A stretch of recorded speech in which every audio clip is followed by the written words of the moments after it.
How's it going, YouTube? It's your boy Ron, and welcome back to another episode of Let's Play Luigi's Mansion. In our last episode, we were introduced to a mansion that we never seen before and just mysteriously popped up out of nowhere. Of course, it was a prize given to me and our brother Mario out of a contest we never entered. And now that we're here and Mario's nowhere to be found, we're gonna have to figure out what the heck is going on, why Mario's gone, what's going on, what's the purpose of us even really being here as the main character. And if I open up the Game Boy Horror, in the last episode we of course explored those three rooms north of the parlor room, and of course we were given the key to explore the left side of the second floor of the mansion. And of course that area will be restricted to Area 1. Normally when you do get into the, when you approach the door over here, EGAD will call you with a message of being careful of very powerful ghosts that we've never seen before. Unfortunately I walked too far to the left and it made the cutscene cut over, so that's why it's not here. But that's just a tidbit of what EGAD explains to us. So we're going to be seeing boss ghosts essentially for the first time now. And as EGAD was explaining to us that I didn't show, they work a little bit different from the normal ghosts that we've seen in the last episode and we definitely will be seeing throughout the rest of the series. As we slowly and ominously open the door, we are led into pretty much Area 1. It's really small, and in fact if I pop up the Game Boy Horror again, it's really just these four rooms, although only 3 of them we're going to be able to access. And also partly in due, there are a lot of doors here, and you're wondering why is there so many doors, but yet there's only 4 rooms. And that's because these are fake doors. Let me just go ahead and grab these mouses, or mice, or whatever. As you can see, there's a pretty couple ways to tell which are real ones and which are not. Because if you pick the wrong one, you're going to be dealt with some damage by looking a little bit silly. So one thing is you can actually use your vacuum on the door, or the poltergeist on the door, and it'll start moving, unlike the fake one. The second thing is you can also tell that there's carpet that leads to the room, unlike this one that doesn't lead to any carpet at all. And other than that, I think that's really the only tidbit you can really tell from them. So of course, now that we are given access, let's go ahead and go to the only room that isn't locked, and that'll be here. And I believe this room is called the study, is that right? Alright, and in the study we are introduced to our first portrait ghosts, which are pretty much the bosses of any rooms that we're going to be able to enter. If I go ahead. Alright, let's see if there's some money. And we see a pretty shadowy silhouette over there. And if I don't pay attention to it, we see the first boss ghost, Neville, the father. If I go ahead and use the Game Boy Horror, ho ho ho ho, go ahead. Try to find me. I can see you, but you cannot see me. Ho ho ho ho ho. So the way, and also EGAD did kind of touch upon this, for you to be able to see and capture portrait ghosts, unlike regular ghosts where you just shine your flashlight and start sucking them in, it's not the same with these. They're a bit smarter in how you need to capture them, and there's always going to be some tell. In fact, EGAD tells us when you scan the heart, they kind of do give you a tell of how you're supposed to capture them. And he says, one of the key words that Neville says is, we cannot see him. So of course if I turn around, he starts to lower his guard a little bit, exposes his heart, and then we can go ahead. And then we can go ahead and suck him in. I know, not a good choice of words, I know. That's pretty much Luigi's Mansion the entire time. And if we do our best to try to capture him in one swoop, we get him in one swoop! There we go. Perfect. That's a perfect Neville.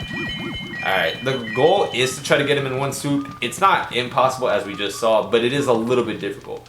The first couple of bosses won't be that bad, but as we progress, it will get a little bit harder just because of the environment, the type of ghosts, and the amount of that we'll be facing. But of course, this goes without saying, but with every portrait ghost we capture, more often than not we'll be given a key, which will lead us into the next room, which will be left of the study. In fact, if you even pull out your Game Boy Horror, apart from just checking out all the items you collected, you can get some information on the ghost you just captured. So Neville was the first one, the bookish father, 42 years old. Neville spends his afterlife reading all the books he missed while living. Dang. Even in the afterlife, he prefers to gain knowledge. Smart man. Pretty much when a room is lit, I'll explain a little bit more about lit rooms later. You can still find like items and more money and certain ghosts too, but can't really find anything there right now. Let's go ahead and start over to the room that we were just given access to. It will be this room right here. And of course, like with all rooms, we are given the ominous turn the key and slowly open the door.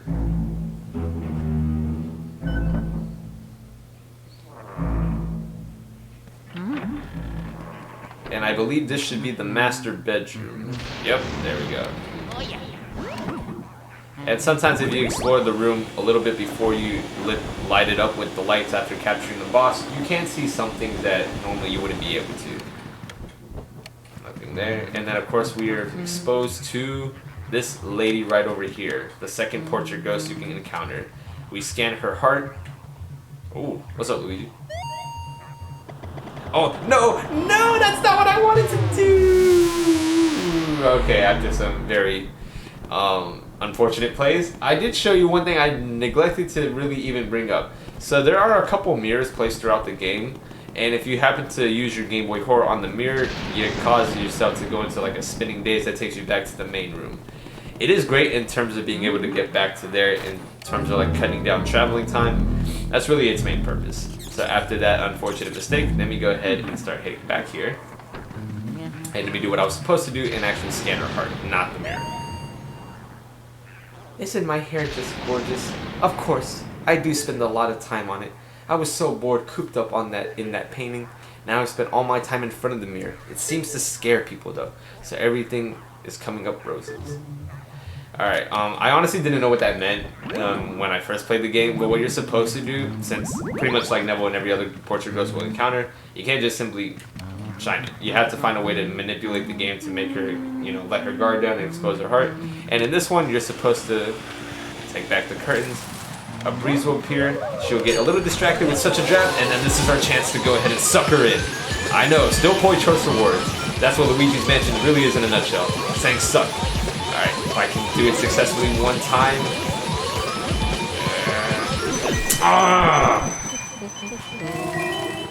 Alright, we still got the big pearl, but that was unfortunate. We got shrunken down. Can't even get that pearl. Please, please, please. There we go. Alright, so now that we got that, she has a little bit of health left. Let's go ahead and pull back the curtains. Let her guard down and suck her in with the last few health that she has. And light up the room. Anything here? Nah, okay. Let's just go ahead and obtain key number 3. Or really 4. Really the second key. I mean the third key. No, I did say it right. Second. What's wrong with me? Can't count. And of course, getting a little bit of information on her, we see the mirror glazing mother Lydia, 34 years old. She stashed her secret savings away to prepare for her long afterlife. Dang, feel bad for Neville. She had a plan already. Aren't ladies always mean, whether they're alive or dead? Okay, I'll chill out. Let me not go that far. This is a kid's game after all. Let's not bring all that into this. And with that small cutscene, we're brought into this area over here. We hear a little baby crying. Let's see what's all that about. And of course, the dramatic opening the door cutscene.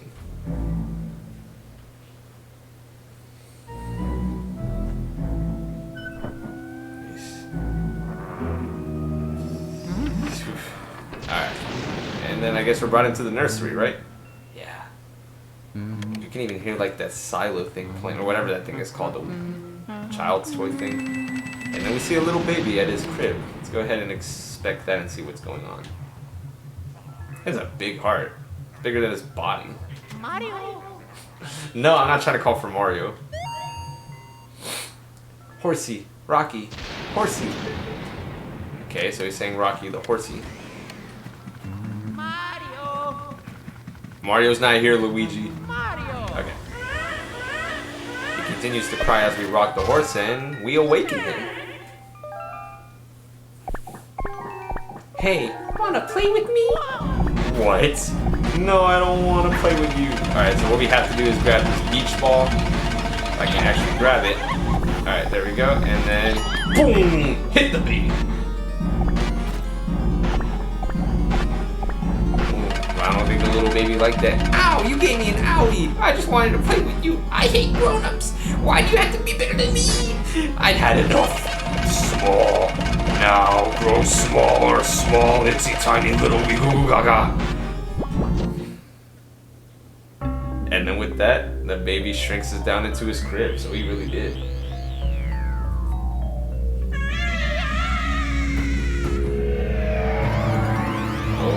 toy horses.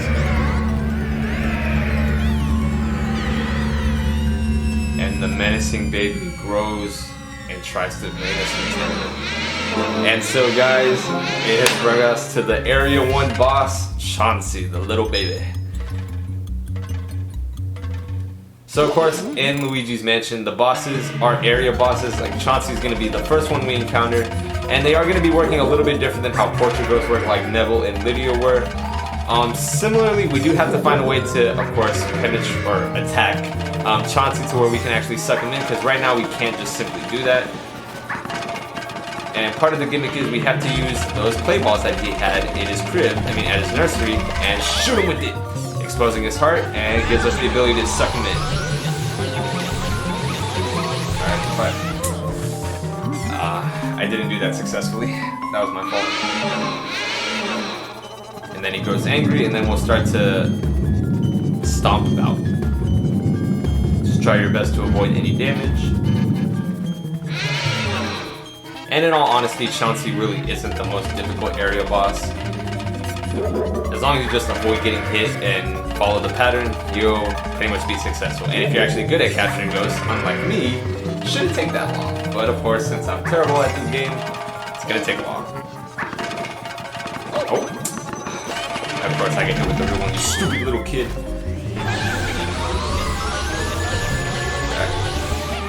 Come on, why? I had it too, I had the rhythm.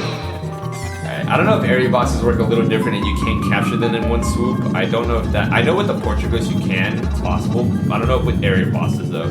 I think you can only bring them down to a certain limit before, they repeat their same strategy.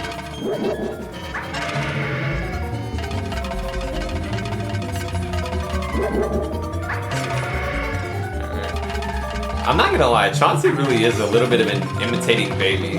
First of all, his parents are just, doing their thing, acting like, I guess, rich parents, and one's reading, one's doing their makeup. And then Chauncey's just there being a baby, being menacing, actually. Alright. So close. I think the next one I should be able to. He has like 26 or 25. And this crying is very, very creepy. And it does play like this weird babyish kind of background music for the boss battle. Can't speak. Chauncey got me intimidated. And I think once he's taken a lot more damage, his horses do become a bit faster. So just keep in mind that speed change, but it should still be pretty avoidable. And then when he starts throwing out his play balls, he's going to be throwing out a lot more, so just be careful. And then one final swoop, and then we should be able to take him out here. Oh my god, come on! It's not that hard to take him out, but I'm really taking that much a long time to take him out. Man, I'm really terrible at this game. I think I already said this from the start, but I am not good at this game. In fact, upon completion of this Let's Play, this will probably be only the third or fourth time I've completed Luigi's Mansion. And for those who aren't familiar, there have been some sequels to this game. There's been Luigi's Mansion, Dark Moon, New Moon, Luigi's Mansion 3. There's even the remake for the 3DS. It's still the same game, just a ported version of it. Sorry, this is the only Luigi's Mansion I've played. And it shows you that I haven't had a lot of practice, but we captured Chauncey and got him in the poltergeist. Success. And with that, we are brought back to normal size back at the nursery. Chauncey's captured, and of course we are greeted with a slightly bigger and golden chest. So that does mean something. Of course, since I mentioned earlier, this is the area boss, meaning this is the the boss ghost of the area. Once we open the chest, we are revealed with a golden pink key that is a bit flashier and better looking than the other normal golden keys that we normally have seen. Even when we pick it up, we are greeted with a slightly different tune.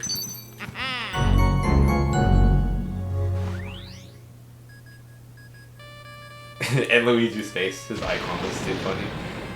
It looks like we're getting a call.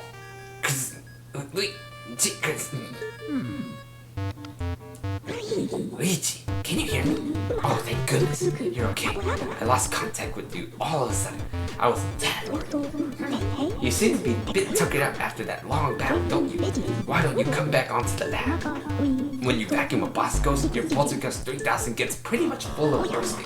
But ho, I guess you showed that boss who's boss. I mean, that ghost boss who's boss.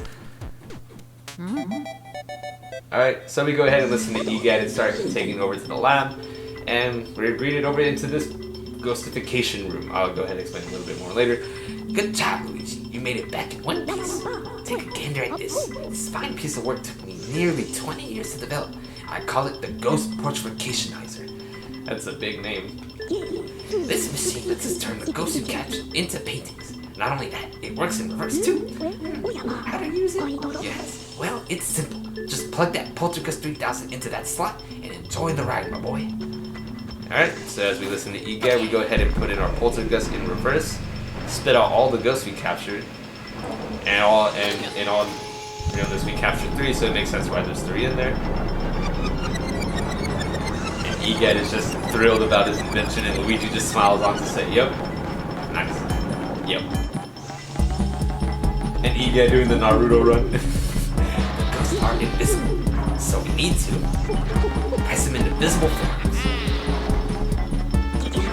And presto, turn them into beautiful ghost portraits.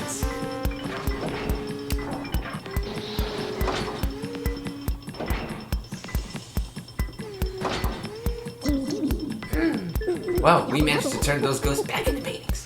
Thank you for your help, Luigi. Alright, and with that, we are greeted with the cinematic of finishing up the area. Area 1, catching Neville, Lydia, and of course the boss himself, Chauncey. And just to briefly explain a little bit more, the paintings, those trimmed borders around, like the gold ones we see here, do signal what our ranking for them means. So gold, like we have, means we did a successful capture either once or up to 90% of their health. And I believe taking no damage, if that's correct. If I had to be corrected if I'm wrong.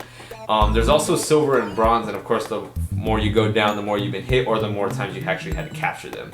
I don't remember if that's Chauncey's bronze one, since it did take me a long time to do it. I'm just gonna ignore it and say we did okay.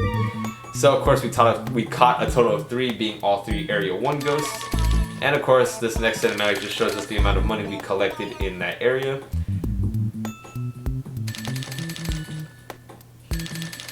Meaning we've so far just collected a total of 5 million gold.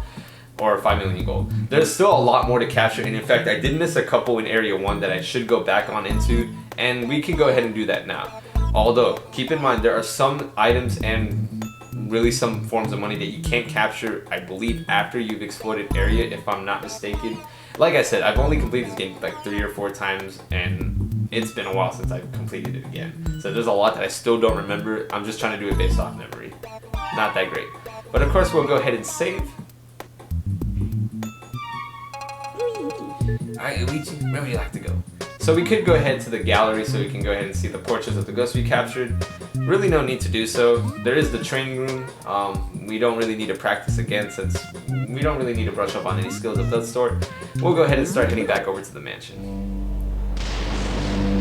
And of course, EGAD gives us his, you know, cinematic of saying, "Bye, Luigi. Be safe. Don't get captured. I'll be right here safe."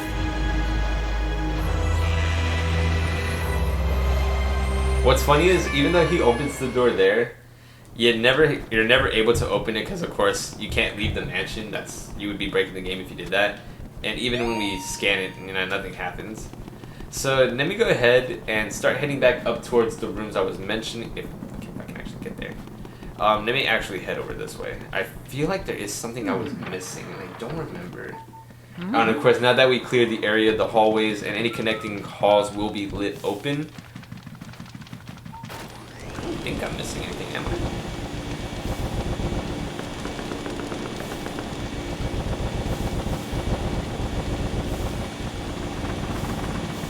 I swear, I feel like I was missing something. I really don't remember. I feel like you are able to get a gold bar here. I remember seeing it. Is it here? I'm trying to remember. Yeah, it was here. Okay. So there's a gold bar. That's worth a lot. So if you're able to get those, go ahead. It'll help. And one thing I don't believe I explained yet, in terms of money, I think I might have explained in the first episode, but of course just to, you know, kill 2 birds with 1 stone.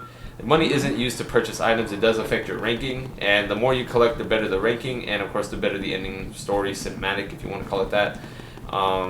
Honestly, we did everything we can do in Area 1 and the connecting rooms above. In fact, if we even take a look at Chauncey's profile, the spoiled baby Chauncey, only 1 year old. He cries loudly and never sleeps through the night, but since he was born a ghost, it seems natural. I mean, I guess. I don't know, being a 1-year-old dead baby, that's a little sad and kind of mysterious to hear. But we'll go ahead and ignore that. So let's go ahead and head over here, because this is going to be the stopping point for today's episode. So guys, thank you so much for watching today's video, and did hope you enjoyed. So of course today, just to recap, we did visit Area 1. We already completed it in one episode. There are still 3 more areas to traverse, but those will be a little bit longer to tackle on, so it won't just be like one episode, and then we're done. Still might take a while, especially since there's still a lot more to do that we have not even encountered yet. But of course, we'll explain all those as we get to them. Don't want to spoil everything all in one episode.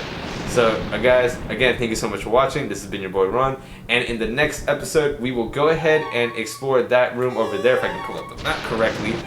Now that we're given the heart key, we can go ahead and access the first floor, the main area, past that door, and see what we can find, what ghosts we're going to be encountering with. And if we can get any more clues as to Mario's whereabouts, because we need to start figuring out why we're here and what is going on around here. But until then, I'll see you guys next time. Take care.